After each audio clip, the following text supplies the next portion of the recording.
Mehsana B division વિસ્તારમાંથી ભારતીય બનાવટનો વિદેશી દારૂ ઝડપાયો છે.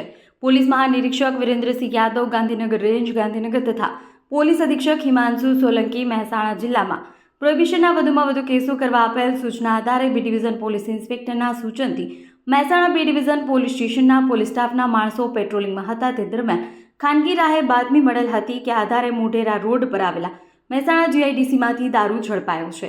આબુ રોડથી મહેસાણાના ફતેપુરા બાયપાસ સર્કલ પાસાર કરી loading trailer number RJ 27 GE 6327માં ભારતીય બનાવટનો વિદેશી દારૂ અંદાજે 40 પેટી નાની મોટી બોટલ નંગ 1638 કુલ કિંમત 3,26,622ના પ્રોહિબિશન મુદ્દામાલ તથા ટ્રેલરની કિંમત 25 લાખ, સિમેન્ટ ક્લીન કેસ કિંમત ₹83,163 તથા રોકડ 1860, મોબાઈલ નંબર મળી અને 25,000ની કિંમતના 29,36,645નો મુદ્દામાલ સાથે 2 આરોપીઓ ઝડપાયા છે.